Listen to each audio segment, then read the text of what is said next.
Então, muito boa tarde novamente a todos. Boa tarde, Helder. Também obrigado mais uma vez por ter aceito o nosso convite. Esta segunda sessão do seminário sobre conversão e educação da linha 2 do Centro de Estudos Globais da Universidade Aberta.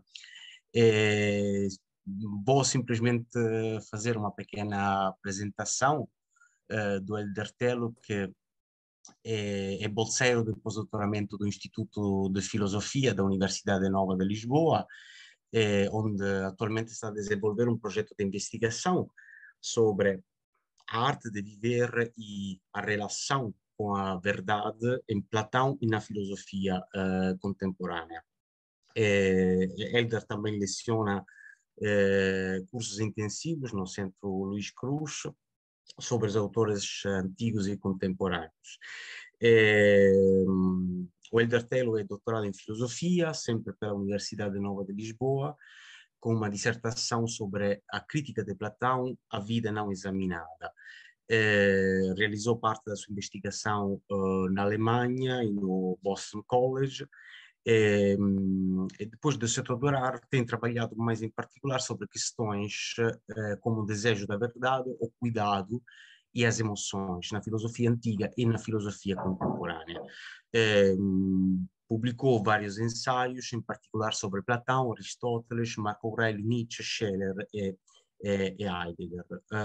Entre as publicações mais recentes do Helder, Relational Self-Care in Aristotle, Foucaultian Feminist Reading, no 2020, e um artigo que está a sair, Plato's Philosophical Mimesis on the Pedagogic and Protractic Value of Imperfection.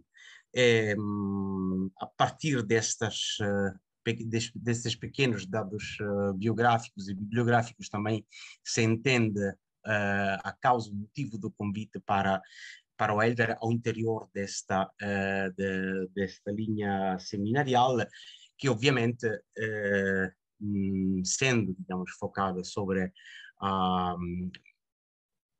o modelo jesuíta e as utopias pedagógicas globais, em particular tenta mostrar também quais são as influências antigas, evidentemente, as raízes antigas de algumas estruturas também de reflexão, algumas práticas também de espiritualidade do mundo moderno. E é exatamente nesse sentido que eu me permiti fazer este convite ao Helder, que para além de ser um colega, é também uma pessoa que conheço, um amigo que conheço há muitos anos, com quem trabalhei, aliás, também no contexto de trabalhos em conjuntos sobre as formas de conversão e sobre Foucault, por exemplo, e Hadot, que já foram autores abordados nas semanas passadas no interior de conferências, como aquela do professor D'Agostino, no interior de outros seminários. Portanto, deixo a palavra, sem mais dizer, ao Helder. Depois vamos prever, não sei, uma meia hora, mais ou menos, 20 minutos depois do relatório dela, da publicação dela, para conversar, para eventualmente fazer algumas perguntas. Helder. Muito obrigado pelo convite. É um prazer e uma honra estar aqui convosco no vosso seminário permanente sobre conversão e educação. O texto que tenho para apresentar é bastante esquemático. A minha preocupação principal é arrumar diversas peças que se encontram espalhadas ao longo da República e, em muitos casos, vou ser relativamente breve a falar delas. Para quem estiver menos familiarizado com a República, eu receio que isso possa ser em alguns momentos algo confuso, mas eu depois também terei todo o prazer em especificar algum ponto que desperte mais curiosidade, perplexidade ou até escândalo. Antes de começar, gostava de fazer algumas notas prévias em primeiro lugar, nós vamos considerar hoje aqui um texto essencial da história da utopia, a República de Platão, e um problema essencial que é posto nele, que é, de certa forma, um problema ético fundamental.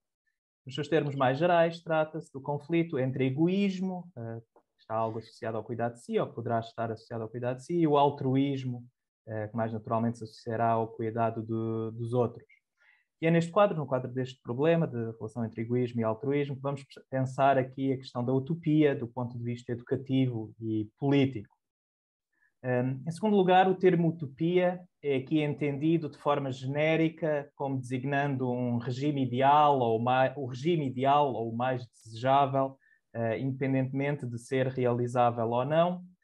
Com efeito, mesmo que seja impossível, um tal ideal permite pensar a estrutura do nosso desejo e também permite repensar práticas em regimes não ideais. E, nesse sentido, a validade da análise não está dependente da existência de tal regime ou não. Ora, nós vamos ver alguns traços do regime que é desenhado na República pela personagem Sócrates, e vamos fazê-lo independentemente de saber se isso corresponde ou não ao projeto político platónico, ou seja, independentemente de saber se estas seriam também as teses de Platão, as teses que vão sendo apresentadas por Sócrates ao longo do diálogo, pela personagem Sócrates. Vamos considerar isso, independentemente de saber se seriam também as teses de Platão, ou se Platão, ao estar a pôr estas teses na boca da personagem Sócrates, estaria a fazer uma apresentação irónica que visaria, por exemplo, mostrar a insustentabilidade de um regime tal como está a ser apresentado, um regime de traços autoritários ou totalitários.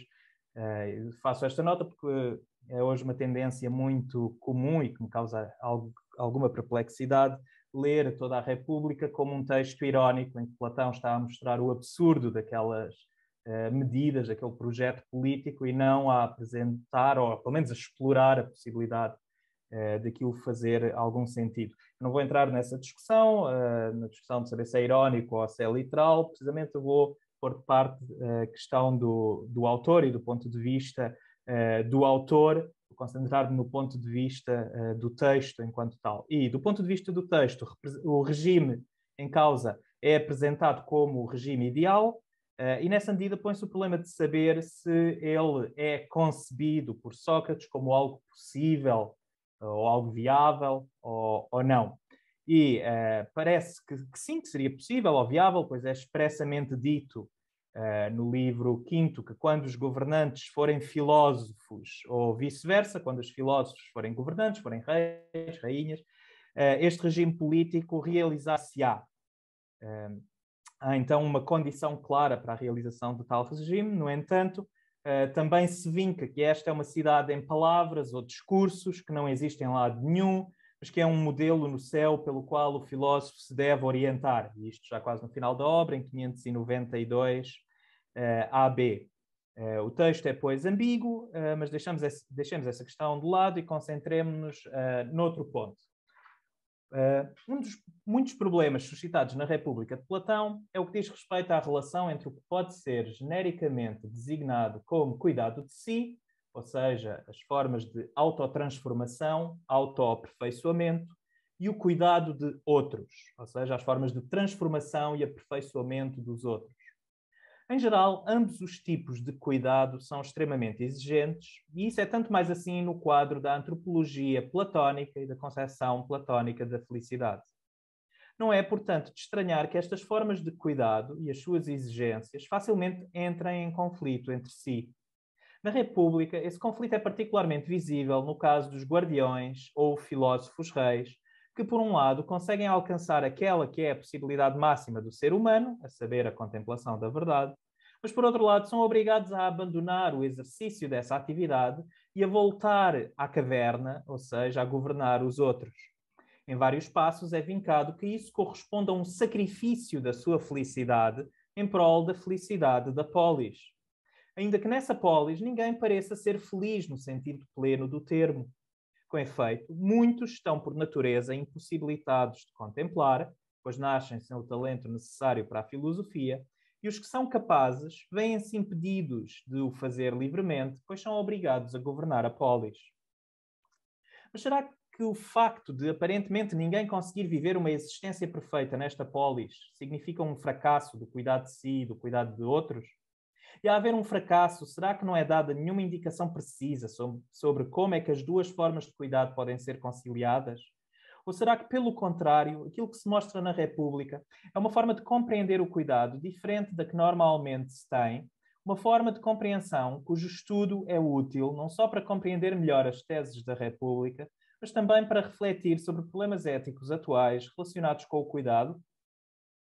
O tema do cuidado tem sido objeto de muita atenção, tanto da parte de autores ocupados com a recepção do pensamento antigo, como Jan Patočka e Michel Foucault, quanto nos debates éticos contemporâneos, não só por influência de Foucault, mas também devido ao desenvolvimento da ética feminista do cuidado, assente nas ideias de vulnerabilidade, relação e interdependência, e que defende que temos o dever de responder às necessidades dos outros à nossa volta. Mas o ponto de partida da análise que se segue não é a ética feminista do cuidado, são sim as noções de cuidado da alma, estudada por Patočka em Platão e a Europa, e de cuidado de si, desenvolvida por Foucault no capítulo 2º do volume 3º da História da Sexualidade, e também no curso de 1981-82 no Collège de France, intitulado A Hermenêutica do Sujeito. Ambas as noções, cuidado da alma, em Patočka, e cuidado de si, em Foucault, fazem referência à apologia e ao Alcibíades I, mas são também aplicadas por Patočka e Foucault a outros diálogos de Platão e a outros pensadores antigos. São vários os pontos de afinidade entre Patočka e Foucault, sobretudo a compreensão da filosofia como algo que visa transformar a vida. Há, no entanto, algumas diferenças significativas, sobretudo no que diz respeito ao problema que vai ser considerado de seguida. Ao falar de cuidado de si, Foucault põe a ênfase nesta direção do cuidado. Ele fala frequentemente de operações que o si realiza sobre si mesmo, e estas operações visam transformar o modo de ser do sujeito de modo que ele possa ter acesso a uma qualquer verdade e viver de acordo com ela, o que corresponde ao núcleo da compreensão Foucaultiana de espiritualidade.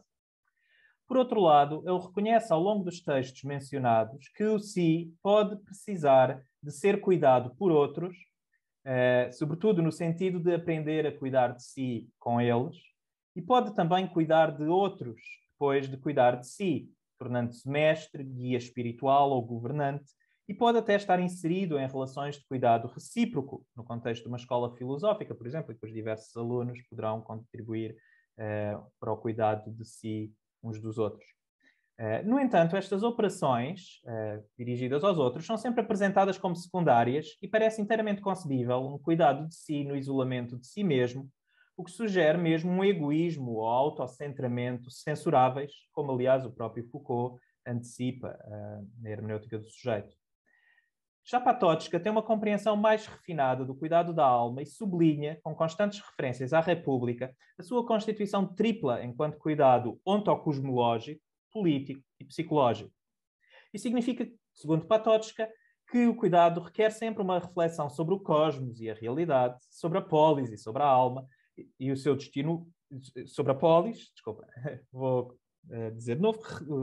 Significa, segundo Patočka, que ele requer sempre uma reflexão sobre o cosmos e a realidade, sobre a polis e sobre a alma e o seu destino último. Sendo que essa reflexão é o próprio cuidado e tem os efeitos transformativos que estão em causa nesta noção. No entanto, apesar de sublinhar esta multiplicidade, Patočka tende a apresentá-la como uma mera justaposição de direções, sem determinar exatamente a relação entre os diversos níveis e o modo como tudo isso se traduz na transformação efetiva de si e de outros. A abordagem que se segue permitirá complementar estas análises e explorar ângulos novos e importantes da questão. Para isso, focar-se-á exclusivamente a República e ter-se-á em conta não só as passagens em que aparecem termos como epimeleia, kedestai, melete, etc., ou seja, os termos que normalmente são traduzidos por cuidado, mas também aspectos da obra que são essenciais para compreender a concepção platónica do cuidado. Mais concretamente, considerar-se-á, nos seus traços mais gerais, a compreensão platónica do cuidar de si e do cuidar de outros, para depois mostrar que ambas as formas do cuidado não estão em conflito entre si, como se sugere nas discussões éticas contemporâneas, antes devem ser concebidas como estando profundamente interligadas.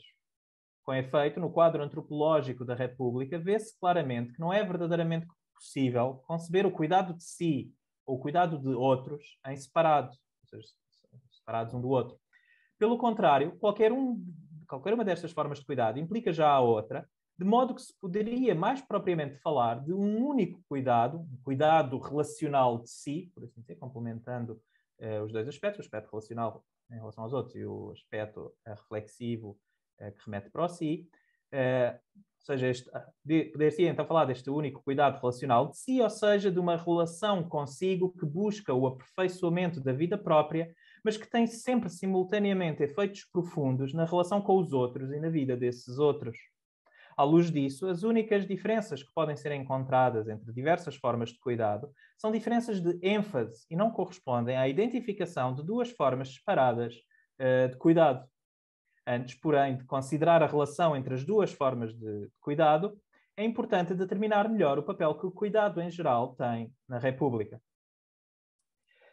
O tema do cuidado está no centro da República, não só no sentido em que o texto considera a tentativa que cada um faz de suprir necessidades básicas suas e dos outros, mas sobretudo no sentido em que se considera quer a autotransformação ou aperfeiçoamento, quer a transformação ou aperfeiçoamento dos outros. Com efeito, a República tem em conta formas de transformação não só das condições materiais da vida e dos corpos, como a medicina e a ginástica, mas também das almas, isto é, do modo de ver, agir, sentir e viver, e até da comunidade política, enquanto um coletivo de almas. E isto manifesta-se de diversos modos, esta multiplicidade de formas de cuidado. Desde logo, a situação dramática pode ser entendida como uma situação de cuidado de si e de outros, na medida em que os vários interlocutores tentam transformar e aperfeiçoar o seu modo de ver e o modo de ver dos outros para poderem agir e viver melhor. Além disso, o tema do diálogo, a justiça na alma e na polis, é algo cujo fomento e exercício tem fortes efeitos transformativos sobre o si e os outros. Isso é óbvio na alma e na cidade ideais, mas, como se verá, a discussão pode também ser parcialmente aplicada às almas não ideais e aos regimes não ideais. Algo que se estabelece cedo no texto é o facto de o ser humano estar cheio de necessidades, carências ou defeitos. Como é dito em 369b, a própria cidade funda-se, passo a citar, no facto de cada um de nós não ser autossuficiente, mas sim necessitado de muita coisa. Fim de citação. Há, pois, um conjunto de faltas constitutivas que, na verdade, correspondem à falta do bem. Sócrates vinca esta ocupação ou preocupação fundamental da alma com o bem, dizendo em 505 DE que o bem é aquilo que, cito, toda a alma procura e por causa do qual faz tudo, adivinhando-lhe o valor. Fim de citação. A vida está, pois, posta perante o problema de ter de se melhorar para poder alcançar a felicidade ou poder passar bem, e, como se mostra ao longo da República, é necessário um grande esforço para que alguém se possa tornar bom e feliz. Isto significa que o cuidado é uma preocupação e uma atividade permanentes, mesmo que não se tenha noção disso. Daí que em 353D se estabeleça o ato de cuidar, epimeleistai, como um dos predicados fundamentais ou uma das funções constitutivas da alma, juntamente com o governar, arkein, o deliberar, buleistai, e coisas do mesmo género. Do mesmo modo, a própria fundação da cidade e a divisão do trabalho a ela associada, correspondente à ideia de cada ser humano fazer o que lhe compete, aparece como uma forma de organização do cuidado, tanto ao nível mais material, como ao nível das práticas ou virtudes sociais e da educação. Em todos estes níveis, como se verá, existe quer cuidado de si, quer cuidado de outros, e a dissociação de ambos é até um pouco artificial, pois muitas vezes aquilo que se apresenta no texto é apenas a estrutura geral do cuidado, independentemente de ele se dirigir a si ou aos outros. Desse modo, não só o cuidado com condições materiais, mas também o cultivo do amor ao saber e da justiça são aplicados quer à relação de si consigo, quer à relação de alguém com os outros. Isso é bastante relevante para a tese que se discutirá na parte final desta comunicação, que defenderá que ambas as orientações do cuidado, o cuidado de si e o cuidado de outros, estão entretecidas.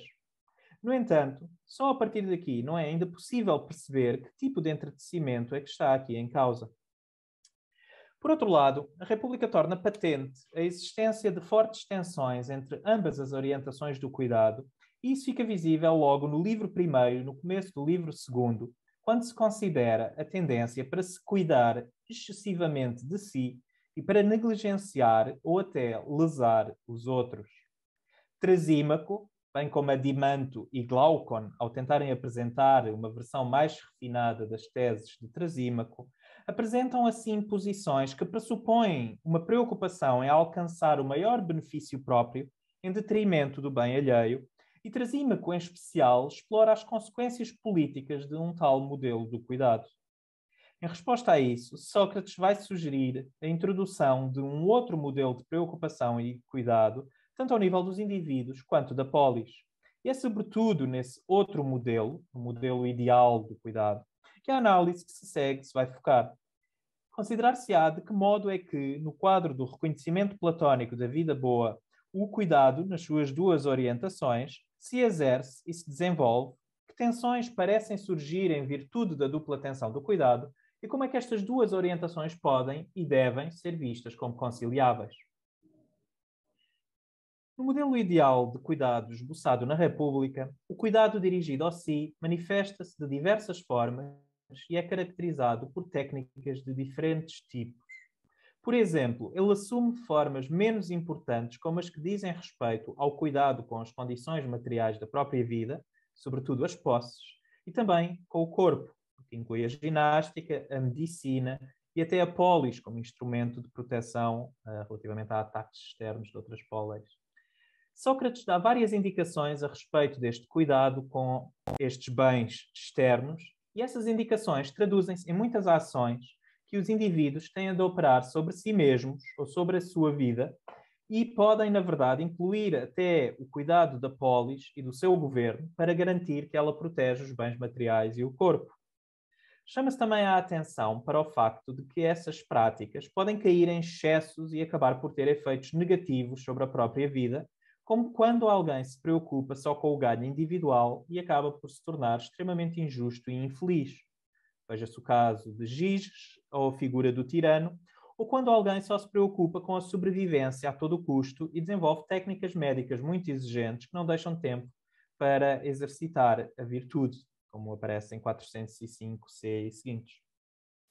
Os aspectos mais decisivos dizem, de facto, respeito ao cuidado com a virtude ou ao seu exercício, formulado como arete askein, em 407a, ou aretes epimeleistai, em 556a, ou seja, a transformação da perspectiva ou do modo de ver as coisas, bem como a modificação do equilíbrio interno da alma, cultivando a parte racional e enfraquecendo as outras.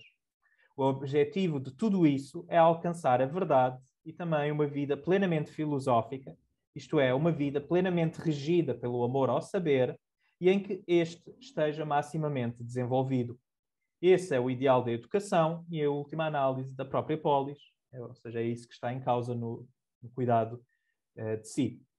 A transfiguração do olhar é ilustrada no símil da linha e na alegoria da caverna, onde se mostra a importância de deixar de ver as imagens como imagens, ou seja, perceber que a nossa representação das coisas é muitas vezes defeituosa e não consegue ver o que as coisas elas mesmas são, está sempre a ver algo defeituoso, ou seja, algo de imagético, e é preciso, então, ao invés, reconhecer as próprias coisas, ou seja, compreender as determinações que as constituem, o que passa pelo reconhecimento das formas e do modo como elas, juntamente com toda a realidade, são sustentadas pela ideia de bem.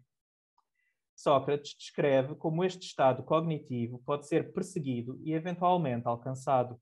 Segundo ele, é necessário receber a educação de outros, mas também é necessário iniciativa própria, sobretudo nas fases mais avançadas do processo. As descrições do exame filosófico, que implicam pôr em causa as pretensões de saber que se tem através de perguntas e respostas, da dialética, como superação da opinião, doxa e ascensão até ao ser, e do longo itinerário de estudos por trás da dialética, que ajuda a separar o olhar do mundo sensível e permite virar o olhar para a verdade eidética. Descrição de tudo isso, bem como a própria ilustração desses métodos no texto, mostram qual é o tipo de processo de transformação intelectual que está pressuposto na República, bem como o tipo de resistências que ele enfrenta, pretensões de saber, apego ao mundo sensível, etc., e a forma como esses métodos são pensados para superar essas limitações. Este processo de transfiguração do olhar é acompanhado por indissociável de uma transformação do regime interno da alma.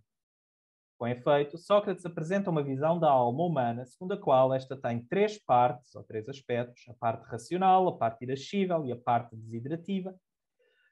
Cada uma delas é, por seu turno, essencialmente definida por uma forma de desejo, amor ou pulsão, filia, o amor ao saber, no caso da parte racional, o amor à honra, no caso da parte irascível, e o amor ao ganho, no caso da parte desiderativa. E a interação desses desejos ou pulsões condiciona não só ações isoladas, mas todo o modo como se vive. Essa interação é bastante complexa e, desde logo, a força de cada parte da pulsão que lhe corresponde condiciona a força das outras. Para além disso, essas partes também se transformam umas às outras, ou essas pulsões também se transformam umas às outras e misturam-se, de modo que o desejo mais forte se aproxima mais do seu estado puro, ao passo que os mais fracos tendem a ser desvirtuados e a assumir formas adulteradas ou sublimadas de si. Ou seja, a parte que for mais forte da alma e o desejo que for mais forte tende a transformar os outros e a emprestar-lhes os seus traços próprios. E isto significa, por exemplo, que numa alma governada pelo amor ao ganho, o amor à honra e o amor ao saber concebem a honra e o saber, respectivamente, em função do ganho, estão assim diretamente orientados para ele. Mas o que é especialmente importante é o facto de, nas vidas não filosóficas, isto é, nas vidas que não são governadas pelo amor ao saber, o amor ao saber é aí particularmente fraco, aceita facilmente as teses sugeridas pela pulsão não filosófica dominante e está assim orientado para outros fins que não a verdade, ainda que haja sempre alguma relação com ela e o desejo dela nunca deixe de estar presente. Na verdade, é precisamente por isso que as vidas não filosóficas estão cheias de ilusões ou falsas pretensões de saber. Com base nisto, Sócrates sugere que é preciso transformar o regime interior da alma e é sobretudo nisso que consiste o cuidar da excelência ou da virtude. É preciso banquetear a parte racional, torná-la forte e enfraquecer ou até matar de fome as partes não racionais. Isso implica transformá-las ou sublimá-las e torná-las amigas ou aliadas da parte racional. Sócrates usa a esse respeito as metáforas de um agricultor que cuida de animais ou plantas e condiciona a forma como cada parte da alma se desenvolve, preocupando-se sempre com todas ou com o todo. Este cuidado com as partes da alma afeta, pois, toda a vida e, mais do que isso, o fortalecimento do amor ao saber produz um modo de vida completamente diferente dos habituais, a saber, a vida filosófica, seja ela entendida como procura da verdade ou como pura contemplação dela. Essa mudança do regime interno da alma e do modo de vida tem, por seu turno, efeitos sobre o modo como se vê as coisas, ou como se pensa, como se concebe as diversas realidades, etc. Tem também consequências sobre o modo como se age e como o modo como se sente. A esse respeito, Sócrates reconhece que esta vida, a vida filosófica, é a que tem o tipo superior de prazer, muito diferente dos prazeres habituais. A questão do modo de vida é, de facto, muito destacada ao longo da obra, sobretudo nos livros 8º a 10º, e desempenha um papel decisivo no mito final, no mito de Er. Nesse mito apresenta-se a escolha de vida como um acontecimento pré-natal de que a alma não se lembra, o que mostra claramente que a adoção de uma certa vida se passa a um nível mais profundo do que o nível das escolhas empíricas. Sublinha-se também, de forma expressa, que a escolha da vida é algo da maior importância. Como é dito em 618b, é aí que está, segundo parece, meu caro Glaucon, o grande perigo para o homem. E por esse motivo se deve ter o máximo cuidado em que cada um de nós ponha de parte os outros estudos para investigar e se aplicar a este e ver se é capaz de saber e descobrir quem lhe dará a possibilidade e a ciência de distinguir uma vida honesta da que é má e de escolher sempre em toda a parte, tanto quanto possível, a melhor. Fim de citação. Saber discernir o valor das vidas é, assim, essencial para a felicidade e para o cuidado de si. Esta escolha não é, ou não é só, uma escolha pré-natal, mas sim algo que se determina a cada momento em função dos movimentos próprios da alma e do que lhe acontece. E para ser feita de forma apropriada, isto é, para se escolher uma vida melhor ou a melhor vida, é necessário implementar os exercícios de saber e de modificação do regime interno da alma que são identificados por Sócrates ao longo da República. Isto é uma apresentação muito resumida do que está em causa no cuidado de si, e agora vou falar um pouco sobre o cuidado de outros, segundo a República. Depois de determinar de que modo é que o cuidado de si se desenha na República de Platão, há agora que considerar as múltiplas formas de cuidado de outros. Estas diferem em vários aspectos, mas sobretudo quanto ao tipo de transformação ou aperfeiçoamento do outro que pretendem realizar, quanto às técnicas que são utilizadas, quanto ao âmbito de intervenção, algumas referem-se a um só indivíduo, outras a um grupo, outras à polis no seu todo, e diferem também quanto à sua motivação. Ou seja, há aqui vários critérios depois diferentes, vários critérios que distinguem as diversas formas de cuidado de outros. Por vezes, são dados alguns exemplos isolados. Por exemplo, Sócrates considera que o enamoramento, eros, envolve cuidado e estima, 474d, e ao longo do texto dá exemplos de muitas technai, muitos saberes técnicos, que envolvem cuidar de outros e que são instrumentos desse cuidar, como a medicina, a navegação, a ginástica, etc. Mais importante do que isso são as indicações gerais a respeito do cuidado ideal de outros, precisamente aquele que está no centro da utopia política da República. No caso da alma ideal, e pelo menos até certo ponto da cidade ideal, o cuidado de outros resulta de disposição virtuosa. A justiça ao nível da polis, que consiste em cada indivíduo fazer o que lhe compete, inclui funções precisas e requer que cada um cuide dos outros de acordo com as suas capacidades. Já a justiça individual envolve o desenvolvimento da razão e a limitação dos outros impulsos, o que permite o reconhecimento da verdade e do modo como se deve agir. Em virtude disto, a justiça leva o indivíduo a evitar os excessos e promove não só o bem próprio, como também o bem alheio. Esta promoção do bem alheio torna-se particularmente evidente no caso dos governantes, os guardiões ou filósofos reis.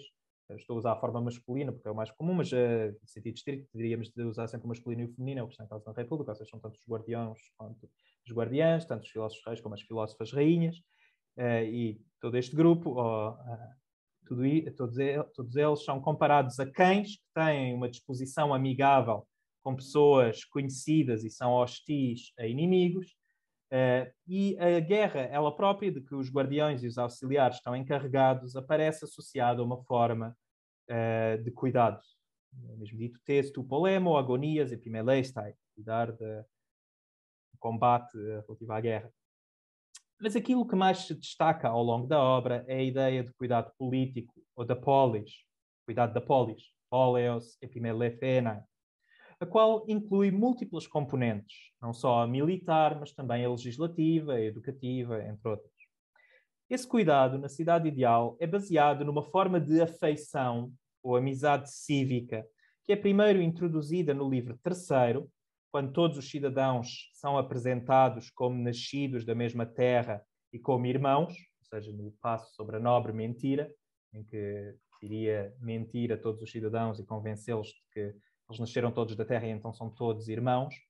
Esta ideia então de amizade cívica aparece só aí, como irmandade, mas aparece depois também mais tarde, desenvolvida no livro V, com a ideia da comunidade de esposos e filhos, que cria elos de familiaridade entre todos os guardiãos, ou seja, todos são potenciais, os mais novos olham para os mais velhos como podendo ser os seus pais, sem saberem bem quem é que é o pai, a mãe, quem é que é o avô, quem é que é a avó, e os mais velhos olham também para os mais novos desse modo, então há uma espécie de confusão que cria, segundo Sócrates, a ilusão de que são todos uma única família, cria uma unidade máxima. Essa é a forma de amizade cívica que é ali apresentada. E um tal modelo de amizade cívica implica, assim, uma enorme expansão da identidade pessoal de cada um dos cidadãos, a ponto da identidade de cada um envolver, em última análise, toda a polis, e dá a maior unidade possível à polis. Com base nisto, ou motivados por isto, os guardiãos prescindem da propriedade privada e dos seus interesses próprios, ou melhor, veem a polis toda como correspondendo à esfera do interesse próprio, organizam a cidade de modo a que ela funcione o melhor possível e protegem os cidadãos de ameaças externas. Além disso, eles controlam a natalidade e os acasalamentos, pelo menos da classe guardiã, determinam para as outras classes sociais, a classe auxiliar e a classe produtora, os comportamentos adequados, sobretudo os que promovem o melhor equilíbrio interno das pulsões e impedem as pulsões não racionais de crescer desregradamente, e promovem a educação dos cidadãos, em especial dos mais talentosos, tanto ao nível físico, militar e político, quanto ao nível intelectual. Tudo isso dá um aspecto fortemente autoritário ao regime ideal, o facto dos guardiões estarem a determinar tudo isso, mas este controle é entendido como cuidado e aponta para aspectos essenciais do cuidado dos outros, nomeadamente o cuidar do corpo, do comportamento e da forma de ver, ou seja, da sua relação com o conhecimento ou a verdade. Tudo isso está incluído, esses aspectos, no que seria o cuidar de outros. Isto é também a coisa que está no centro desse regime aparentemente autoritário. Este último aspecto, relativo à educação em geral, é essencial. Ele inclui aquilo a que se chamava música, que era sobretudo a poesia, e os estudos mais avançados. Estes últimos, estudos mais avançados, são descritos na Alegoria da Caverna como implicando, a princípio, uma libertação forçada do prisioneiro e um arrastá-lo pela caverna acima. Isso parece implicar o tipo de questionamento desempenhado por Sócrates em muitos diálogos e, em certa medida, neste, um questionamento que depende inicialmente de Sócrates, mas que visa tornar o outro autónomo e capaz de cuidar intelectualmente de si, nos moldes descritos na secção anterior. Para esse efeito, o questionar tende a alterar o regime interno do questionado e fortalecer o amor ao saber. Peço desculpa, um erro. Para esse efeito, o questionador tende a alterar o regime interno do questionado e fortalecer o amor ao saber. Esse cuidado educativo, assente em múltiplas técnicas de mudança de perspectiva, é assim uma forma central e possivelmente até a forma máxima de cuidar de outros, pois é o que possibilita obter, ou pelo menos orienta para, a justiça interior e a contemplação da verdade, que são precisamente o núcleo da felicidade ou da vida boa. Tudo isto que agora se viu constitui o cuidado político que caracteriza os guardiãos. Segundo Sócrates, é este tipo de guardiãos e guardiãs, com formação filosófica e concebidos como filósofos reis e filósofas rainhas, que permite pôr termo aos males da humanidade. Mas, independentemente de eles terem essa função salvífica ou não, a ligação do saber com o cuidado de outros e da humanidade em geral é muito importante, pois, como se vinca na metáfora da polis como nau, o governo precisa de saber muitas coisas relativas às estações do ano, aos astros, aos ventos, na metáfora da nau, e só assim é que consegue efetivamente governar a nau ou governar a cidade de forma eficaz, de forma bem-sucedida. Do mesmo modo, os guardiãos precisam de contemplar as formas, em especial as formas éticas, para, com base nos modelos eidéticos, poderem modelar a vida na polis e determinar o cuidado material, corporal e psicológico dos cidadãos. Com efeito, na cidade ideal, as atividades económicas, físicas e intelectuais são reguladas em grande parte pelos guardiãos e são integradas por eles num todo harmonioso. Esta forma máxima de cuidado dos outros, que é própria dos guardiãos, encontra também algum reflexo nos outros cidadãos, na medida em que eles são igualmente caracterizados por vínculos de afeição ou amizade com o resto da polis e agem em conformidade com isso, preocupando-se com os outros. Além disso, o desempenho das suas funções é algo que beneficia os outros e funciona até como um cuidar dos guardiãos, na medida em que permite a estes últimos contemplar a verdade e governar sem que tenham de se preocupar com a obtenção de tudo aquilo que é necessário para a sobrevivência. O regime ideal ou utópico desenhado por Sócrates corresponde assim a um sistema elaborado de cuidado recíproco em que alguns, a elite, praticam as formas mais ricas de cuidado, como a educação filosófica, e as mais amplas, como o cuidado político que visa a felicidade comum, mas todos são de alguma forma movidos por uma intenção de cuidar e desempenham o seu papel no sistema de cuidado com uma consciência disso maior da que normalmente se tem noutros regimes e com uma motivação mais adequada. Como se disse, este é o regime da polis ideal, mas ele pode também ser parcialmente aplicado a outros regimes políticos, incluindo os regimes atuais, de modo que, por exemplo, se promova a amizade cívica, entendida enquanto alargamento da identidade a todo o corpo cívico, se faça que os governantes compreendam a sua tarefa como organização o mais perfeita possível da atividade da polis, orientada pela justiça de cada parte e do todo, e em especial se promova formas especiais de educação que permitam uma maior clarividência prática e política. No entanto, é também preciso ter em conta que, para Sócrates, os regimes não ideais são sempre caracterizados por uma compreensão defeituosa da vida, a qual se encontra até nos governantes, e por um desequilíbrio interno das pulsões ou desejos da alma. Ou seja, essas pulsões não desempenham a sua função de vida. Isso traduz em múltiplas formas de negligenciar e prejudicar os outros, de que o tirano, tal como é caracterizado no livro nono, é a forma mais extrema. Existem, porém, vários outros exemplos de figuras negligentes, incluindo Homero e os poetas em geral, que, segundo o livro 10º, promovem um mau regime interno e trazem a ruína à polis. Depois de considerarmos a estrutura das duas orientações do cuidado na alma e na polis ideais, importa agora considerar que na República não apenas se identifica duas formas de cuidado, mas vinca-se também fortemente a necessidade de empreender ambas de acordo com o talento dos indivíduos e a sua função social. Essa dupla necessidade, no entanto, facilmente suscita conflitos que, por exemplo, não estão presentes na posição defendida por Trasímaco no livro primeiro, segundo o qual a única preocupação é o bem próprio. Na cidade ideal e para o indivíduo ideal, porém, há uma dupla preocupação. A preocupação consigo, isto é, com o seu bem ou a sua felicidade, e a preocupação com os outros. Não só com os outros mais próximos, mas com a polis no seu todo. Esta preocupação com os outros pode ter diversas motivações. Ela pode resultar, pelo menos em parte, do facto de o indivíduo pertencer à polis, de modo que o seu bem individual depende do que se passa na polis, como fica desde logo estabelecido no livro primeiro, quando se diz que os bons indivíduos quererão governar para não serem prejudicados pela governação dos maus. Além disso, é relevante o facto de Sócrates desenhar uma forma mais íntima de relação ou pertença mútua, tornando todos os cidadãos uma família, ou melhor, tornando cada um deles parte importante da identidade pessoal dos outros. Por fim, Sócrates menciona ainda uma outra motivação possível, quando na alegoria da caverna identifica a piedade ou compaixão que aquele que foi liberto sente ao recordar-se dos outros prisioneiros que permanecem ainda na caverna. De todo modo, independentemente dessa questão de qual é a motivação que leva os guardiãos a cuidar dos outros, há claramente duas direções de preocupação e de cuidado. Mas, como se disse acima, Sócrates e os seus interlocutores destacam várias vezes uma aparente tensão entre estas duas direções do cuidado.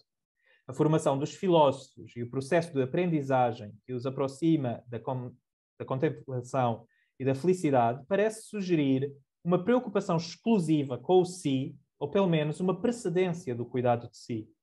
No entanto, afirma-se também que os filósofos devem ser forçados a voltar à caverna e a governar, ou seja, a cuidar dos outros e da polis, prescindindo não só da posse dos bens materiais, mas sobretudo da possibilidade de passar a vida a contemplar. Essa ideia é acompanhada da indicação de que eles deveriam reconhecer que o seu filosofar não teria sido possível sem a polis, pelo menos no caso da polis ideal, e estão assim em dívida. No entanto, o seu regresso ao mundo sensível envolve um grande sacrifício e, aparentemente, até mesmo um conflito entre o bem individual e o bem comum. Os filósofos ou guardiãos devem preocupar-se com a felicidade da polis ou do todo e não com a sua própria felicidade, o que fortemente sugere que a sua felicidade e a felicidade do todo são coisas radicalmente distintas e até incompatíveis. De igual modo, o cuidado de si e o cuidado dos outros são incompatíveis e apontam para direções diferentes. Isso é, como se mencionou acima, o que fica sugerido também por Foucault quando fala das relações entre o cuidado de si e o cuidado de outros. Mas será que esta é uma representação adequada do que está em causa na compreensão platónica do cuidado? Uma consideração atenta do que está implicado no ideal de cuidado da República permite perceber que esta representação das duas direções de cuidado, como estando de alguma forma em conflito, resulta de uma compreensão errada ou demasiado abstrata do que está em causa em cada uma delas. O cuidado de si e o cuidado de outros não estão em conflito. Pelo contrário, eles estão profundamente interligados e o quadro antropológico e político da República torna bastante claro que não é possível conceber o cuidado de si sem o cuidado de outros e vice-versa.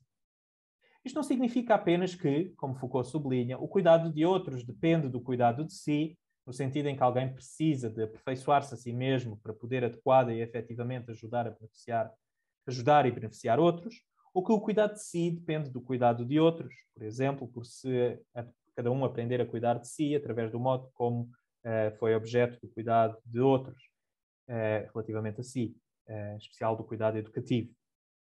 Para além destas interseções relativamente periféricas que acabo de mencionar entre cuidado de si e cuidado de outros, é possível notar que o cuidado de si não é concebido na República como ocorrendo numa esfera isolada, independente de outros e sem ter efeitos diretos sobre eles. O desenvolvimento intelectual, por exemplo, é aqui concebido como ocorrendo através do diálogo e em espaços comunitários. Já o fomento do amor ao saber tem lugar num contexto em que as almas estão em constante interação e as pulsões da alma individual são influenciadas pelas pulsões das almas em seu redor, pelo menos enquanto o amor ao saber não está plenamente desenvolvido.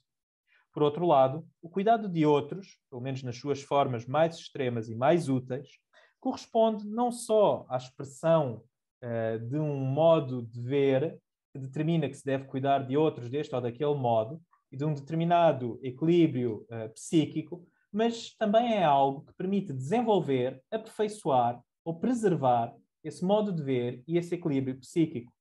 Com efeito, as atividades realizadas pela alma, por mais que estejam dirigidas para outras coisas, influenciam-na sempre, isto é, influenciam o seu regime psíquico.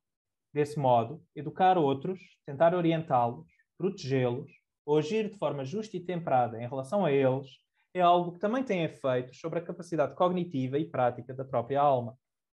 Esta interdependência vê-se igualmente ao nível da relação entre o bem individual e o bem comum, uma vez que Sócrates mostra de diversos modos que a qualidade da vida depende da polis em que se vive e que a qualidade da polis depende da qualidade dos cidadãos, sobretudo dos governantes. Desse modo, Sócrates reconhece, por um lado, a necessidade de haver algum mecanismo social que sustente a filosofia e, em última análise, a contemplação. Por outro lado, Sócrates reconhece também que a qualidade da vida da polis depende da capacidade que alguns têm de contemplar, a qual não pode ser inteiramente estimulada a partir de fora, mas requer autotransformação e autoaperfeiçoamento. Tudo isto está relacionado com o facto de Sócrates conceber o si como sendo constitutivamente relacional, pelo menos na situação em que nos encontramos. Não só as suas necessidades individuais, como por exemplo a necessidade de uma vida mais rica, o põem forçosamente em relação com os outros, mas também o enamoramento, a família e a possível expansão da afeição familiar a mais membros e até à polis inteira mostram como a relação consigo, o apego a si e o amor próprio podem também envolver os outros. Aliás, até se dá o caso de uma das pulsões constitutivas da alma humana, o amor à honra, estar dirigida aos outros. Por todos estes motivos, a alma individual não consegue ser inteiramente indiferente aos outros e não consegue negligenciá-los sem se negligenciar também a si mesma. Com base em tudo isto, e uma vez que a relação consigo envolve já uma relação com os outros, ou está dependente da relação com os outros, pode então definir-se o modelo de cuidado que é introduzido na República, em especial o cuidado supremo associado aos guardiãos, como um cuidado relacional de si, o qual promove simultaneamente o bem próprio, o bem alheio e o bem comum. Podíamos mesmo dizer que se trata de um cuidar de si por meio do cuidado de outros e de um cuidar de outros por meio do cuidado de si. Este entrelaçamento das duas formas de cuidado não impede que o aspecto mais central do bem, a contemplação da verdade e em especial da forma do bem, seja concebido como sendo, de certa forma, uma experiência inteiramente individual. No entanto, é preciso ter em conta que o contexto em que a vida decorre torna sempre essa relação com o bem muito mais complexa. E a própria contemplação da verdade e do bem permite também perceber melhor essa complexidade da vida. A análise anterior, isto agora é já como conclusão, a análise anterior tentou mostrar os traços fundamentais do cuidado de si e do cuidado de outros na República. Ambas as formas de cuidado são bastante complexas e incluem muitas subespécies cuja articulação é ela própria complexa. Além disso, o cuidar de si e o cuidar de outros facilmente aparecem como estando em conflito. No entanto, mostrou-se que na República há uma relação íntima e até um entretecimento constitutivo entre ambas as formas de cuidado, de modo que a República não apenas identifica um problema, mas também fornece os meios conceptuais para o resolver. Essa resolução passa pelo reconhecimento de que o cuidado de si e o cuidado de outros são, na verdade, uma única forma de cuidado, a que aqui se chamou cuidado relacional de si. Este tipo de cuidado é particularmente evidente na utopia política da República, o que pode levar a pensar que ele pressupõe necessariamente o elitismo e até os traços autoritários característicos dessa polis. No entanto, um tal modelo pode ser, pelo menos em parte, separado do regime ideal e tem também interessantes consequências para o modo como o cuidado pode ser concebido fora de uma tal polis, ou mesmo para o cuidado característico das classes inferiores nessa polis ideal. Com efeito, à luz deste modelo, o desenvolvimento da virtude, do conhecimento e de um equilíbrio psíquico mais apropriado pode ser promovido pela prática de atos virtuosos relativamente a outros, pelo debate intelectual e por práticas interpessoais e sociais que afetem o equilíbrio psíquico. Essa pode mesmo ser a melhor forma de promover o desenvolvimento pessoal. Por outro lado, o autoaperfeiçoamento traduz-se sempre em formas de cuidar de outros, ou seja, o desenvolvimento da virtude, do conhecimento e de um equilíbrio psíquico mais apropriado, só por si, tem já consequências interpessoais, sociais e políticas, de forma que devem ser sempre concebidos também num quadro coletivo. Nada disso impede que haja sérias limitações na concepção platónica.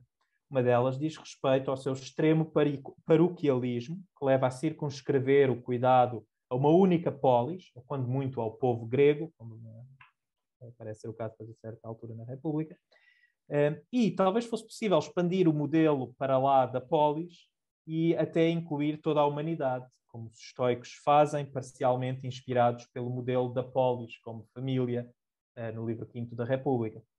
Mas não é claro como é que se conseguiria manter o nível de amizade cívica que Sócrates considera necessário na República, caso se fizesse esta expansão à humanidade. Aristóteles, na verdade, defende que uma tal amizade cívica seria impossível até ao nível da polis. Um outro aspecto a que se poderia objetar é a extrema valorização da contemplação da verdade, ou até a pressuposição de que ela é possível, na concepção platónica da vida boa. No entanto, mesmo que se adote uma versão menos intelectual do bem, o conhecimento seria ainda assim um fator essencial da vida e absolutamente necessário para o si e para a relação com os outros. Mas pondo de parte estas e outras dificuldades, o aspecto mais interessante do modelo platónico do cuidado é o reconhecimento de como o interesse próprio, ou o egoísmo e o altruísmo se podem cruzar e requerem um cuidado simultaneamente dirigido ao si e ao outro. Como se mostrou, a República aponta nessa direção e isso oferece novas possibilidades de reflexão que superam a preocupação quase exclusiva de Foucault com o cuidado de si e a preocupação quase exclusiva da ética feminista com o cuidado relacional ou o cuidado de outros. Era isto que tinha para dizer. Muito obrigado pela vossa atenção. Obrigado, Elder, por este fresco que fizeste da República de Platão. Bom, eu acho que a própria noção, digamos, de pedagogia ou de política de utopia política e de utopia pedagógica tem, digamos, na República de Platão, evidentemente um arquétipo decisivo, que irá depois ter uma influência enorme e, diria eu, quase prevalente, não só ao interior da própria tradição filosófica ocidental, como é possível dizer, basicamente em todas as práticas e as utopias pedagógicas e políticas que têm também na espiritualidade em geral, também religiosa, como no caso, por exemplo, do jesuitismo, sem dúvida, uma, uma raiz fundante. Depois tentaremos ver, provavelmente, nas próximas sessões, mais em particular estas ligações. Há um aspecto, e por acaso foi um aspecto que reparaste nas últimas coisas que disseste, que destacaste, que evidentemente esta utopia pedagógica e política da República de Platão não é uma utopia global, quer dizer, torna-se uma utopia global ao longo depois da influência que terá, sobretudo na modernidade, evidentemente, mas para Platão era evidentemente uma utopia, se assim se pode dizer, se podemos utilizar a noção de utopia numa época que não é a época moderna, é uma utopia, de qualquer forma, endereçada ao âmbito grego, a uma civilização muito particular, quer dizer, os bárbaros não podiam ser capazes, ou pelo menos não eram alcançáveis a partir desta utopia. Achei extremamente interessante para nós, quer dizer, aqui, quer dizer, temos um público bastante vário, sem dúvida, há pessoas que mais trabalham com pedagogia, pessoas que mais trabalham com filosofia, pessoas que mais trabalham com ciências ou filosofia da religião, teologia, mas esta noção de cuidado relacional de si, portanto, esta intersecção que tu reparaste entre um cuidado relativo à transformação interior do próprio sujeito, do próprio indivíduo, que não pode ser desligado de um cuidado relativamente aos outros, esta noção que acho que seja tua, não? Este cuidado relacional de si, acho que seja extremamente relevante, isso sim, para depois as pedagogias, as utopias pedagógicas em sentido largo. Bem, era simplesmente para oferecer alguns pontos assim, de observação. Eu teria do meu lado várias perguntas, sim, sugestões. Temos mais ou menos uma meia hora, assim, para 20 minutos, meia hora para discutir. Não sei se já alguém tem perguntas ou simplesmente propostas, assim, ou pedidos de esclarecimento relativamente a alguma questão em particular. Foi muito denso, evidentemente foi muito denso, portanto, e também não é preciso ter lido a República para fazer perguntas ao Hélder. Também as coisas que disseste relativamente a transposição do cuidado, por exemplo, nas éticas feministas ou ao interior das próprias questões pedagógicas, acho que possam ser pontos assim de conversa. Não sei se alguém tiver alguma pergunta, algo para dizer. Olá, boa tarde. Vou Olá, fazer Daniela. Me, Sim, me claro, ouvem bem? claro, por favor. Não vou me aprofundar, não vou entrar nessa questão que realmente é muito densa na parte filosófica, mas enquanto o professor Hélder falava, não pude deixar de fazer uma associação com a prática docente efetiva na nossa realidade atual. Então, essa semana estava a elaborar uma aula para os meus orientandos de estágio sobre a realidade escolar. Então, falando dessa questão do cuidado de si e do outro, me vem a relação professor-aluno. E os dados que eu tirei do censo no Brasil, no caso, né, específico da realidade escolar no Brasil, é que cada vez mais nós estamos vivenciando adoecimento, tanto dos docentes quanto dos professores. E aí, por último, na sua fala, você colocou a relação do equilíbrio psíquico, por isso me chamou muito a atenção. Então, o cuidado de si, o cuidado do outro, ou o cuidado relacional de si, né, como foi comentado, eu penso que na prática nós estamos vivenciando grandes problemas, porque nós desaprendemos, ou talvez, não sei se a gente um dia conseguiu cuidar de si, cuidar do outro da melhor forma, mas as evidências, principalmente depois, né, do processo de pandemia, se refletem na escola, na prática docente. Os professores, o alto índice de absenteísmo, de afastamentos por várias síndromes, burnout, entre tantas outras, os adolescentes cometendo suicídios. Eu tive na sala de aula, no ensino médio, o alto número de adolescentes com depressão e com tentativas de suicídio. Os professores não sabem lidar de si, dos seus problemas, não conseguem lidar com os alunos que também não se conhecem.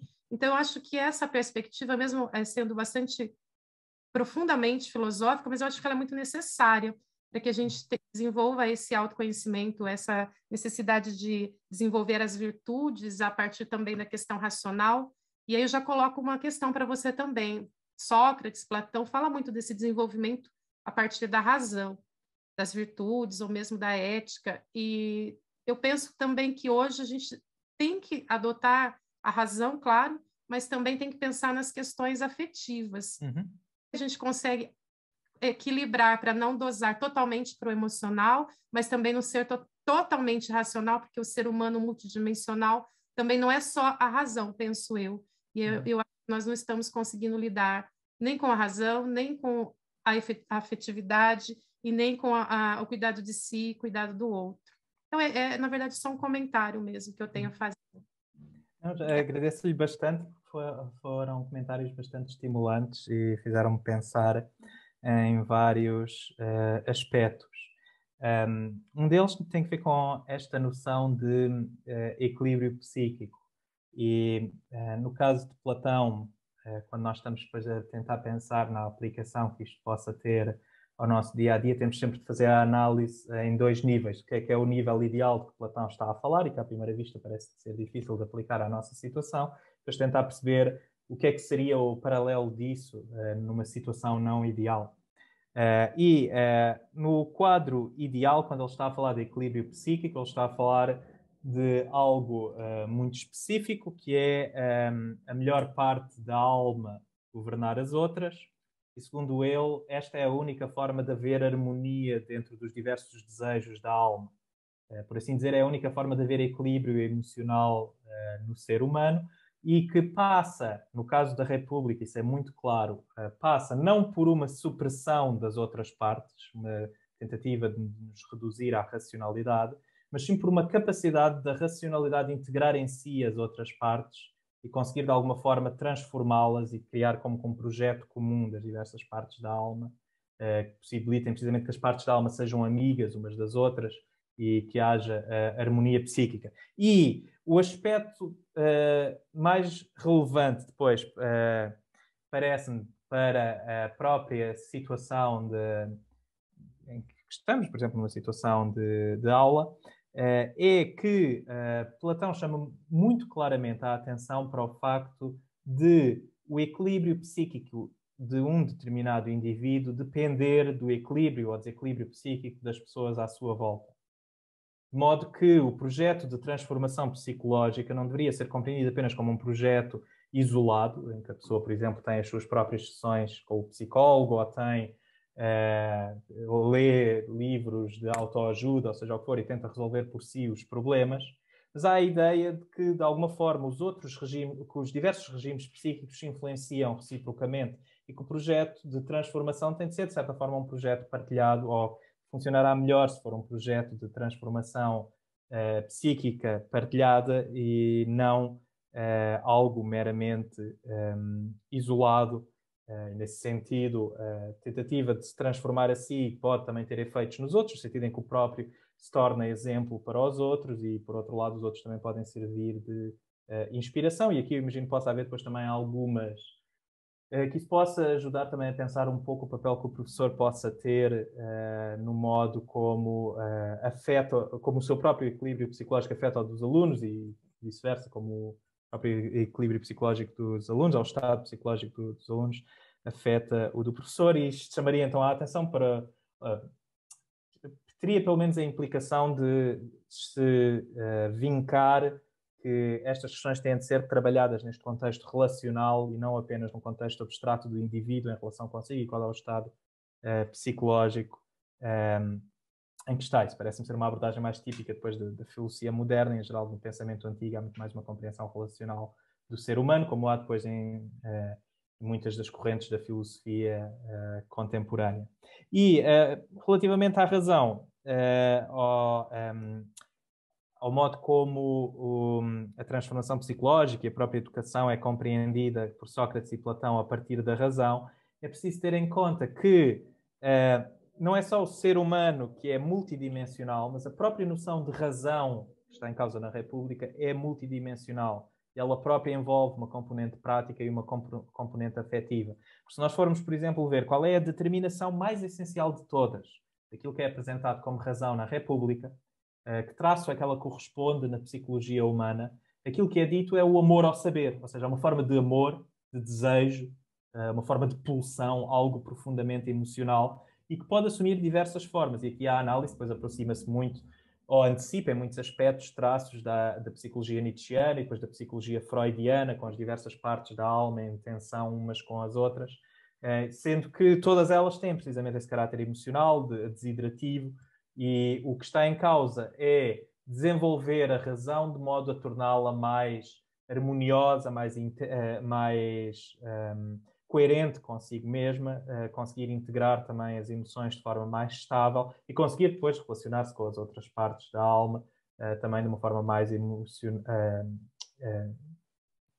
mais estabilizada, mais equilibrada e que possibilite precisamente a harmonia. Então, todos estes aspectos têm de serem tidos em conta, ou seja, a noção de razão que está aqui a ser usada é uma noção muito mais rica do que aquela que depois resulta do cristianismo e da filosofia moderna, em que razão é oposta à crença e uma dimensão mais volitiva, ou é oposta às puras emoções, que a noção de razão inclui também já tudo isso, e o que está em causa são diversas modalidades de razão, modalidades mais fracas de razão, que se traduzem depois também em mais contradições internas da própria razão e da própria vida, contradições também emocionais e maior sofrimento por causa disso, e uma noção mais desenvolvida de razão e mais rica, que consegue de alguma forma integrar os diversos elementos da vida e dar-lhes um sentido harmonioso, precisamente um equilíbrio psíquico no sentido mais forte do termo. Tudo isso está associado a esta noção de razão, ou pelo menos ao desenvolvimento racional, tal como é pensado na República. Obrigado. Não sei se temos mais alguém, mais alguma pergunta, ou sugestão, ou proposta, ou assim como fez a Danila, um comentário. Eu não sei, boa tarde, não sei Boa tarde. se irei ajuizar de forma mais correta, mas surgiu momentaneamente uma ideia a partir destas contra-argumentações entre o professor e a colega. Eu não sei se poderei equiparar a razão elaborada na República e esboçada aqui no Si para com os outros, numa razão prática, equiparando-a com o fenómeno e o númeno em Kant, por exemplo, em que media o desvelamento do ser em Heidegger, por exemplo, quando ele fala no tirar o véu, o desvelar o ser nos entes, equiparando a relação deles mesmos com os outros, nós estaríamos aqui a fazer uma relação do si com os outros e dos outros com a si em Heidegger e também na filosofia kantiana, no intuito de iluminar o homem na sua autorrealização plena. E mesmo em Deleuze, com o virtual e o atual, através do esboçar e o desvelamento das imagens, no retratar do passado num presente. Isto muito, muito caricaticamente e muito superficial, porque não tenho tempo não há muito tempo para expressar muito bem as ideias que gostaria aqui de focá-las. Seria só um retratar. Não sei se disse assim algum disparate muito grande. Disparate não parece que tenha dito. Sim, sim. É ainda algo impreciso para eu saber exatamente o que é que tem em mente. Ou pelo menos eu não consegui perceber logo de forma imediata. Mas à primeira vista há alguns aspectos significativamente diferentes. Ou seja, quando Kant estabelece a diferença entre fenómeno e númeno, ou seja, entre aquilo que aparece e aquilo que é apenas pensado, ou que poderia apenas ser pensado, e corresponderia à coisa em si, ele está precisamente a chamar a atenção a uma diferença entre aquilo a que nós temos acesso imediato e o que estaria para lá de todo o acesso possível que nós possamos ter, pelo menos no nível teórico. Depois no quadro da razão prática kantiana, seria possível termos alguma indicação a respeito dessas coisas em si e das questões mais essenciais relativas a elas, a existência de Deus, a existência de liberdade e a imortalidade da alma. Mas no quadro em que nós normalmente estamos, não temos acesso a isso, estamos presos dos fenómenos que têm uma estrutura regrada de aparecimento, que são baseados nas leis do entendimento, e essas leis são necessárias porque são as condições necessárias de haver qualquer aparecimento, de haver experiência em geral, mas não tem nenhuma validade para a realidade em si das coisas. Nós estamos prisioneiros da nossa representação e do nosso modo necessário de ver as coisas, mas não conseguimos aceder às coisas elas mesmas. E o quadro platónico geral é um quadro que reconhece a possibilidade de nós acedermos às coisas elas mesmas, ou à verdade última, que no caso de Platão seria as formas, a forma do bem, a forma da justiça, e isso seria até essencial para o próprio projeto pedagógico, o projeto de autotransformação e até o projeto de transformação dos outros e de governação bem-sucedida da polis. Pelo menos neste quadro mais específico, haveria uma clara distinção entre a epistemologia platónica e a epistemologia kantiana, vendo uma semelhança geral do ponto de vista da ontologia, no sentido que ambos reconhecem a existência de um plano mais imediato, um plano sensível, e um plano suprassensível. Difere depois um pouco a compreensão que cada um tem de ambos os planos e difere muito a possibilidade de aceder ou não a ele. No caso de Heidegger e do desvelamento do ser, aquilo que está em causa é uma experiência na qual nós sempre temos, o facto de haver ser, mas que normalmente está como que esquecida ou desaparecida nós estamos como que aliados disso, ou perdemos isso de vista e estamos depois absorvidos noutras coisas. E há a possibilidade então dessa experiência de haver qualquer coisa como um desvelamento do ser que nos devolve à situação em que nós normalmente estamos. Isto tem também alguma semelhança estrutural com a epistemologia platónica, no sentido em que nós estamos sempre já, segundo Platão, com alguma relação com as formas, que correspondem depois ao ser do ponto de vista de Platão, mas estamos como que esquecidos, aliados delas, perdidos nas coisas sensíveis, e podemos então também, de alguma forma, voltar a elas. E uma vez mais, esta componente de conhecer as formas, que está no centro do cuidado de si e do cuidado de outros platónicos, envolveria então também algo semelhante a este desvelamento do ser. Por outro lado, há uma outra aplicação a que a Susana também fez referência, pareceu-me fazer referência e parece-me também muito bem pensada, que tem a ver com o facto de uma leitura atenta da República nos permitir também aperceber-nos de algo que normalmente não nos apercebermos, e nesse sentido produzir um certo desvelamento do nosso ser aqui, no sentido mais estrito, do nosso ser uns com os outros e do nosso estar sempre entretecido com os outros e do modo como nos transformamos e transformam também os outros, o modo como os outros se transformam, nos afeta a nós. E nesse sentido haveria esta possível aplicação. Não sei se consegui dirigir-me a aspectos essenciais daquilo em que estava a pensar. Se lhe tiver ocorrido alguma outra coisa também... Não, certo. Obrigada. Bom, temos ainda 10 minutos. Não sei se mais alguma pergunta. Vou reservar 5 minutos para mim. mas temos mais alguma, não sei. Se alguém, entretanto, pensou, tem alguma sugestão. Bom, então aproveito. Hélder, desculpa, na verdade são três questões que acho que possam ser importantes e todas focadas, digamos, na questão da conversão. Falamos da educação, digamos, agora ao outro lado, não do seminário, mas focado na questão da conversão. E há este aspecto, obviamente, que me parece poder, que tu poderias esclarecer. Quer dizer, há evidentemente uma conversão da cidade inteira, da própria, quer dizer, a própria polis ideal é uma tentativa, digamos, de converter às cidades ou à vida política, não, em geral. Mas, ao mesmo tempo, esta conversão política no seu total que a República tenta representar no seu modelo ideal, baseia-se basicamente numa conversão em conversões individuais, não? Uhum. E já aqui temos um primeiro aspecto. Há uma diferença, não? Há uma conversão dos guardiões, não? Ou das rainhas, ou dos reis, não? Que deveriam ser filósofos, ou que de qualquer forma teriam que apanhar uma vida filosófica por governar bem a cidade. Mas, ao mesmo tempo, há uma conversão relativa a todos os outros, não? Aos guerreiros, etc. Quer dizer, cada um basicamente é chamado a converter-se a si próprio, se bem percebe, não? Uhum. Ao mesmo tempo, parece-me que as técnicas sejam um pouco diferentes, não?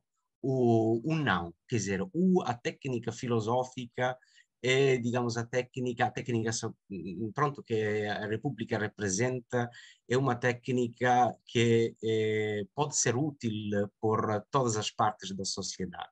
Esse é um primeiro aspecto. Depois há, obviamente, um aspecto, pronto, que tu também sublinhaste, o aspecto do grande mito da caverna, não? Esta conversão, não?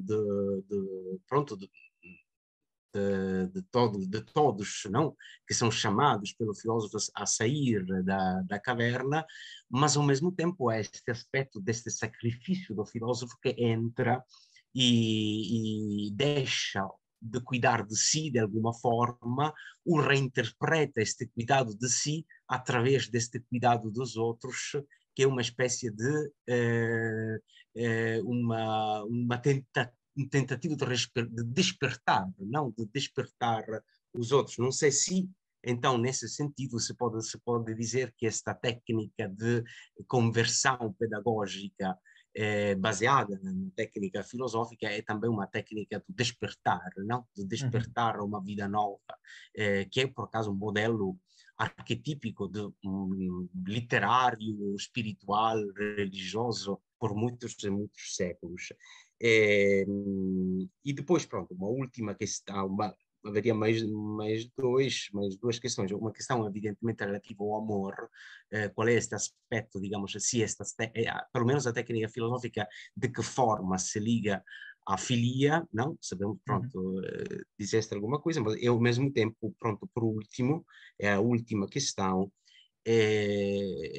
evidentemente, a forma final, não, que a República toma é uma forma utópica, com todas as características também que várias utopias ao longo da modernidade tomaram. Se pensamos não tanto ao Thomas More, mas a Campanella, por exemplo, sem dúvida sim, quer dizer, este risco de autoritarismo baseado, digamos, num bloqueio, digamos, e, portanto, numa conversão feita uma vez por todas, sem possibilidades de ulteriores despertamentos, não? Pronto, são essas sugestões sobre as quais queria que voltasses a falar. Muito obrigado, Gianfranco. Todas elas dariam longas discussões e requereriam também uma profunda reflexão antes de poderem ser respondidas com toda a propriedade. No entanto, nós não temos esse tempo agora e há algumas coisas que me ocorrem já e vou tentar dizer mais como fomento para continuarmos a refletir sobre a questão do que propriamente como uma resposta inteiramente satisfatória. E relativamente à primeira questão da conversão da cidade, um aspecto que chama a atenção na República é o modo como Platão foge muito decididamente e muito expressamente a esta questão. E não é claro que Platão, estou a falar de Platão, mas como disse no início, quem eu me estou a referir é Sócrates, que é quem de certeza afirma isso no texto. E Sócrates apresenta o surgimento da cidade ideal como estando dependente de alguma forma de uma tábula rasa de toda a sociedade e cultura.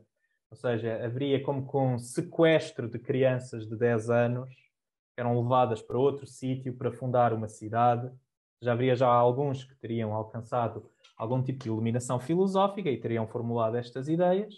e esses levariam os jovens para outro sítio, ou seja, iriam extraí-los à cultura em que estavam e iriam criar toda uma cultura nova, com novos mitos, novas formas de educação, de modo que a cidade de raiz, as pessoas desta cidade seriam de raiz já educadas nela e não se poria então o problema de como converter toda uma cidade enquanto organismo altamente complexo a este outro regime. É encontrada uma solução de força que é basicamente uma fuga ao problema, parece-me, que tu estavas a pôr. E depois o que acontece é que há uma identificação muito cuidadosa dos talentos de cada um dos indivíduos e isso depois leva à sua formação específica e ao modo como ele depois se vai desenvolver e as possibilidades que tem na vida. Mas não há depois propriamente uma discussão sobre como é que como ou se seria possível haver uma aproximação a este estado ideal a partir da situação em que nós normalmente estamos, de regimes não ideais, regimes individuais e coletivos, não ideais. E de facto a questão é complexa, porque Platão ou Sócrates está a descrever aquilo que seria precisamente o termo do processo, como aquilo também que nos deveria orientar na prática, caso quiséssemos de alguma forma produzir transformações sociais, e não está a discutir exatamente como é que pode haver pequenas melhorias. Precisamente o modelo também é um modelo que requer precisamente esse processo regressivo, ou seja, é preciso primeiro, ou aquilo que se faz primeiro é identificar-se a natureza humana, e isso determina as diversas possibilidades de um regime ideal, e só depois é que se poria o problema de como é que podemos converter na situação em que estamos qualquer coisa mais próxima desse regime ideal. Isso seria um problema posterior e não o problema inicial. Então, o que acontece simplesmente é que para focar a questão focar toda a discussão na mera descrição do regime ideal, como que se pula a questão da conversão ao regime ideal e usa-se precisamente esse mecanismo de crianças que estão na idade de começar a receber a educação mais séria, mas que ainda não estão totalmente aculturadas e então conseguem já ser convertidas, estão já aceitam já automaticamente o regime que está a ser dado. Poderão ainda depois requerer, sobretudo no caso das crianças, que vão ser os guardiãos e governantes, requerer conversões específicas relativas à conversão à filosofia, mas mesmo essas depois já têm talento para isso e o processo parece ser relativamente natural. Tem aqui uma certa ingenuidade, parece. Mas tem a ver com o facto de estar, sobretudo, a querer descrever o ideal. Algo que possivelmente também é relevante para outras utopias posteriores, ou seja, uma preocupação excessiva com o ideal e muitas vezes depois não há propriamente uma descrição do processo que levaria lá, que levaria a isso.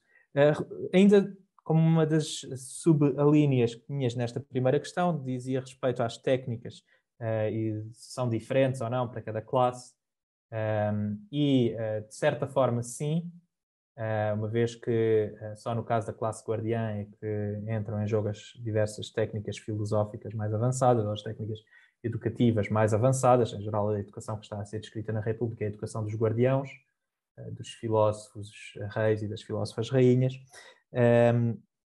E relativamente às outras partes da cidade, muitas vezes não é claro exatamente que tipo de técnicas é que seriam usadas pelos guardiãos para os educar ou por eles próprios para se conformarem a si mesmos de uma forma mais virtuosa ou mais adequada à cidade. Há uma preocupação muito grande com a classe governante, porque há a tese de que qualquer regime depende, sobretudo, da conformação dos governantes e também a tese de que a estabilidade de um regime depende da estabilidade da classe governante. Ou seja, há a ideia muito claramente formulada de que para a cidade ideal colapsar, é preciso que haja primeiro um colapso na própria classe governante, ou seja, é preciso que haja primeiro uma cisão, um conflito interno nessa classe, para que possa haver depois o conflito social que leva a um estado imperfeito. precisamente, pois o que nós temos na República é a descrição da decadência do Estado ideal e não aquela relativamente à qual tu estavas com curiosidade, que é a ascensão em direção ao Estado ideal. Apresenta-se apenas o processo contrário, em que depois é sempre ribanceira abaixo, em direção ao nadir, que corresponde à tirania. Relativamente à segunda questão, põe-se um problema semelhante, ou seja, a República não responde diretamente, parece-me, ao que estavas a querer dizer, quando se fala do sacrifício do filósofo e do modo como ele tenta despertar os outros. Na verdade, a questão não é posta propriamente nesses termos, uma vez que o sacrifício dos filósofos é simplesmente para ir governar a cidade, e tendo em conta a identificação de diversas naturezas humanas, e só alguns é que teriam a capacidade filosófica, aquilo que o filósofo vai fazer não é propriamente despertar todos os outros para a filosofia, ou converter todos os outros à filosofia, é um reconhecimento de que só alguns é que conseguiriam ser despertados, e também só alguns é que teriam interesse nisso, e faz parte do filósofo esse despertar, mas também faz parte do filósofo governar os outros, estabelecer os hábitos, criar coragem na classe auxiliar, que são depois também os guerreiros, e criar também a temperança necessária nos produtores, na classe produtora, para que eles possam desempenhar as suas funções e para que possa haver harmonia social.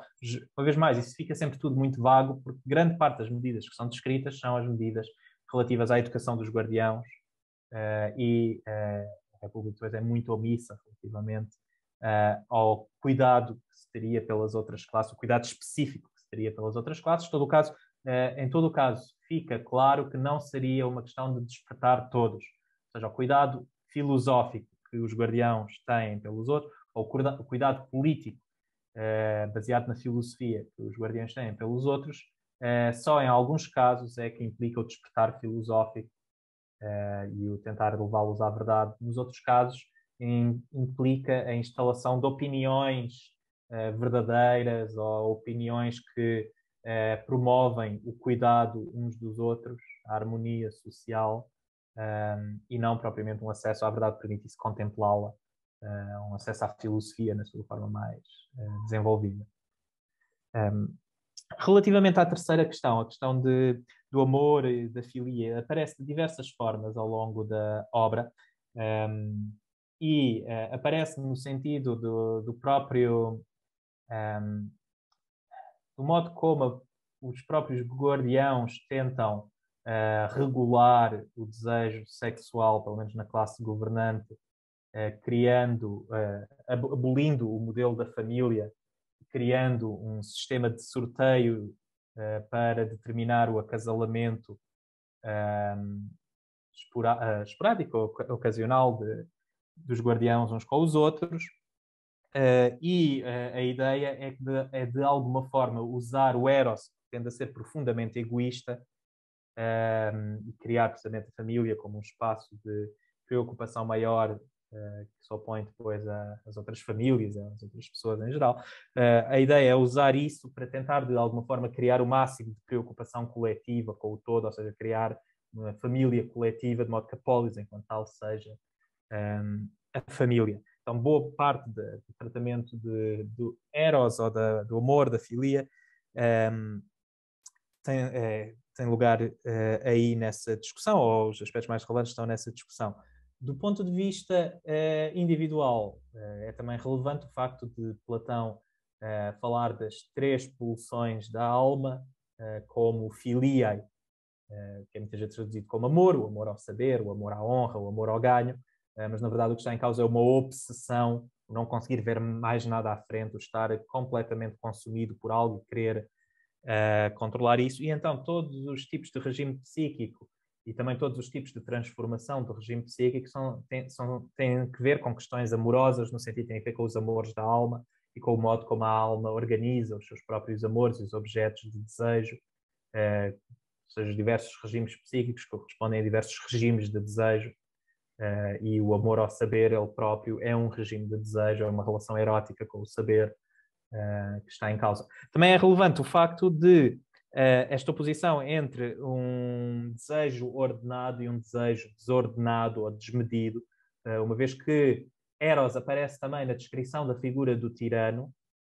Quando está a ser descrita a psicologia do tirano, o tirano é alguém que tem um desejo obsessivo no centro da sua própria alma, um desejo de mera satisfação pessoal, e a descrição depois que é feita é mesmo um tirano na própria alma, que é um eros muito específico de satisfação sensível, e então é um desregramento amoroso também que está aí em causa, e contrapõe-se depois ao extremo oposto, que é a alma do filósofo, em que há harmonia, em que os diversos desejos e amores são amigos uns dos outros e reconhecem todos eles a sua função e desempenham, precisamente isso depois é o que corresponde à justiça, cada coisa, desempenhar a sua função ou a função que lhe é própria. Essa é a definição da justiça. Uma alma é justa se tiver essa ordenação do desejo.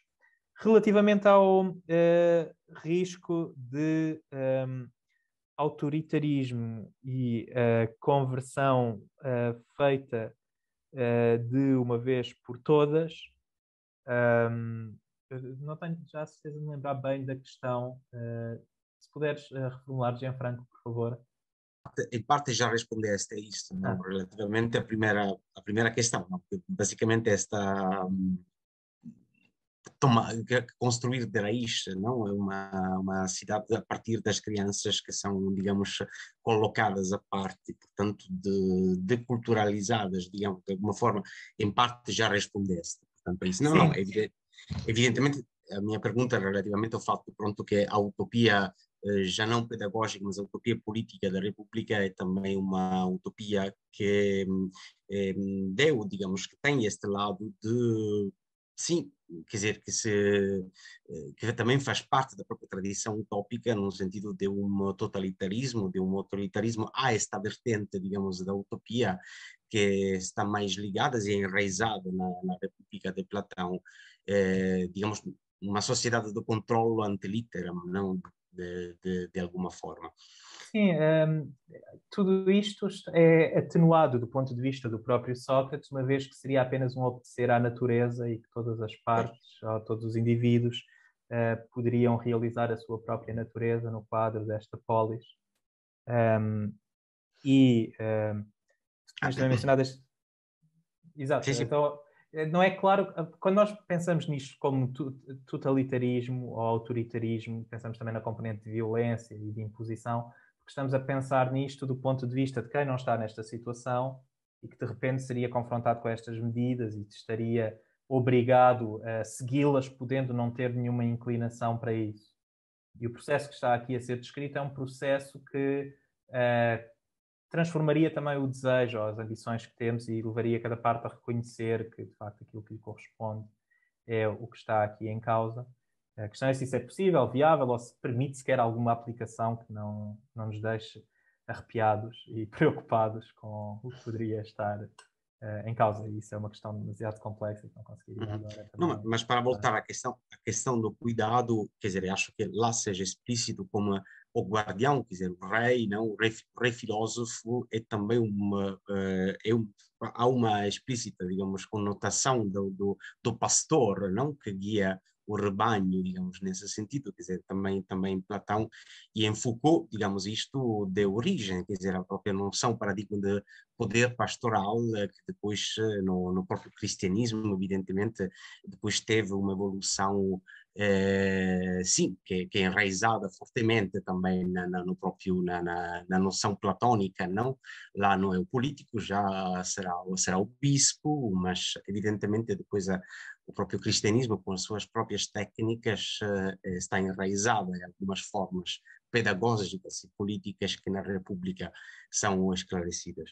Sim, bom, sem dúvida, isso é muito bem observado e é uma relação muito interessante depois com o poder pastoral. Vou a fazer esta relação. Bom, de acordo, estamos, sim, já um pouco atrasados. Eu simplesmente queria agradecer mais uma vez o Hélder por esta complexa, mas também clara introdução à República de Platão, em particular a esta intersecção entre cuidar de si e cuidar de outros na utopia política e pedagógica de Platão.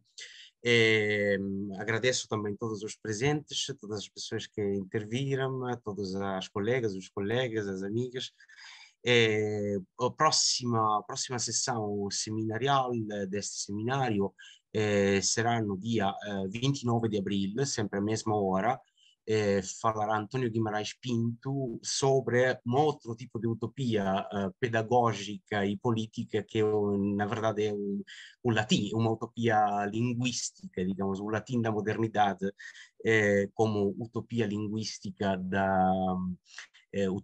usada até pelo interior do movimento jesuíta como utopia política, digamos, ecumênica possível. Pronto. É uma possibilidade da qual falaremos a próxima vez. Tentaremos depois, a partir de uma certa data, no fim do ano, de construir um número de revista, uma publicação a partir de todas as intervenções que fizemos, o que faremos ao interior deste seminário, assim que pelo menos essas discussões, digamos, darão lugar pelo menos a uma possível leitura coletiva. Bom, mais uma vez, obrigado, Hélder, obrigado a todos. Professor Franco, não sei se quer acrescentar alguma coisa. Para agradecer mais uma vez a disponibilidade do Hélder para participar neste seminário, com a sua interessantíssima conferência. E realmente a ideia de publicação é muito importante. Eu até sugiro ao Dr. Gianfranco Ferraro que até possa depois organizar um dossiê numa revista, porque um dossiê numa revista internacional pode ser uma boa forma de também valorizar os textos que vão ser aqui elaborados a partir destas conferências, um dossiê temático. Depois eu posso dar também algumas sugestões, mas certamente o professor Gianfranco também traz suas sugestões. Obrigado. E obrigado a todos os que estiveram aqui presentes nesta tarde de sexta-feira, desejando a todos um bom fim de semana e um bom merecido descanso. Fiquem obrigado, igualmente. Obrigada. Obrigado a todos. Obrigada. Muito obrigada. Adeus. Muito obrigada.